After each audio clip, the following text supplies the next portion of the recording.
Cinco de Mayo is a Mexican-American holiday that celebrates the Mexican victory over the French.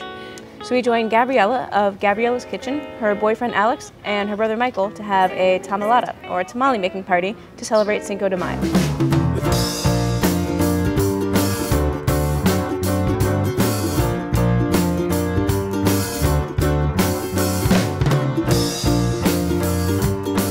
This week on Working Class Foodies. My name is Gabriela. I'm originally from New Mexico and I moved to New York 2 years ago. When we moved here, I started my blog, Gabriela's Kitchen. It's all about Mexican home cooking and kind of Latin twists on traditional cooking. I grew up in the kitchen with my mother and my grandmother and my godmother. Growing up, we used to go to my grandmother's house and make tamales together as a family. It's called a tamalada, which is like a tamale making party. And it's kind of nice to keep the tradition going. The day before you assemble tamales, you usually boil the pork with oregano, onion, garlic, and salt. Just cook it on low heat, slow and low, for about 2.5 hours. The night before, I soaked the beans in hot water for about 8 hours, and then this morning, I turned on the heat and added 4 cloves of garlic and some oregano, but you can use canned beans too, they'll be fine. Just rinse them before you use them. The day of, the first thing you should do is soak the dry chili pods. We used about 30 of them in hot water,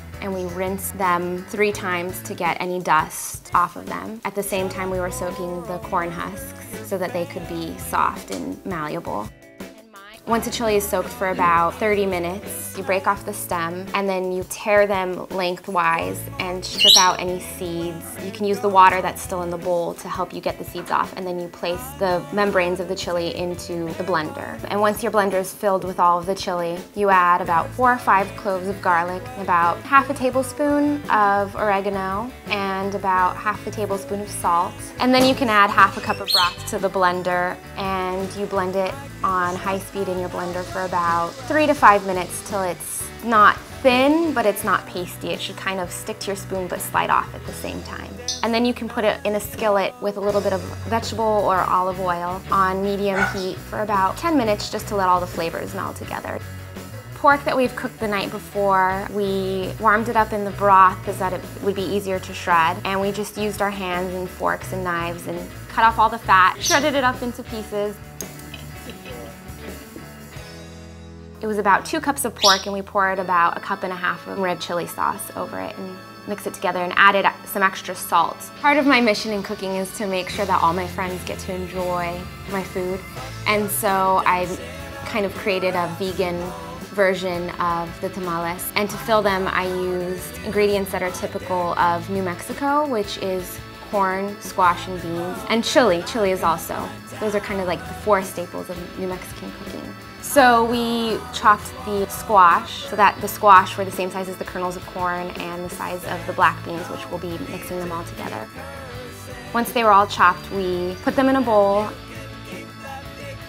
We'll pour those veggies in here to saute them. They'll cook more once they're in the tamales, but we don't want them to be crunchy once they're done. And added about 1 cup of each vegetable. I'm really thankful for my vegetarian and vegan friends because they make me be more creative.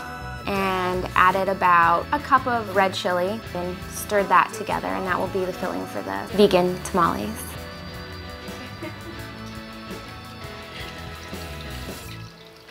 The ratio of the masa is 4 to 1, so 4 cups of dry masa and then 1 cup of lard. So instead of pork lard, you use vegetable shortening. So what you do first is you whip the lard with a fork, or the shortening if you're making the vegetarian tamales, so that it's fluffy. And then about 1/2 cup at a time you add the masa until it's fully incorporated. And then for each batch, you will add either the vegetable broth or the pork broth that we've reserved from the pork cooking night before. It should be like a sticky paste that's spreadable when you put them in the corn husks. You take your corn husks and you grab some masa and you spread it about 1/8 of an inch thick, leaving about 1 inch to 1.5 inches at the bottom of each corn husk because you'll be folding that over. And you spread it all the way to the top and make sure it's right in the middle of the husk. After the masa is spread evenly, you take the filling and you line it straight down the middle going vertically. And then you fold over your masa sort of like a taco, and then you fold the bottom end up to close it, and then you can lay it down and let the weight of the tamale hold it shut. If you have a steamer, you just fill it up with water on the bottom in order to protect the tamales from getting wet. We laid some of the smaller corn husks that would be discarded along the bottom of the pan so that they'd protect them while steaming. Line your tamales up as you stand them up vertically, so they're all kind of like a spiral of little soldiers in the pot, just leaning against each other, and they're nice and snug so that they don't fall over it. We fit about 30 tamales into our pot. We're gonna cook our tamales for about an hour and a half to 2 hours, and you can test them and you know they're done when the corn husk peels very easily away from the masa. You can eat a tamale by itself if you just want to pack it in your lunch, or like put it in your bag if you're going somewhere to eat on the go. But they're also really great if you have any extra of the chili sauce. If you just heat them up and put a little chili sauce over the top and some beans. Or they're also really great for breakfast with a fried egg on top.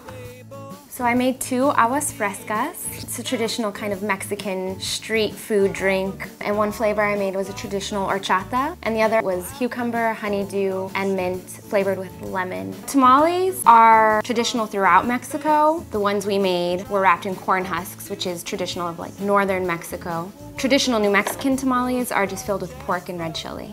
With the traditional pork and the vegan tamales combined, we made 30 tamales. All came down to $30. Bucket tamale, can't really beat that. Right now, rhubarb is in season, and today at the Brooklyn Flea, I had a fantastic popsicle from People's Pops that was rhubarb, sour cherry, and ginger. So if you've got a great rhubarb recipe that's not a strawberry rhubarb pie, let us know. If we like it, we might share it on our blog, so check back. And we'll see you next week on Working Class Foodies.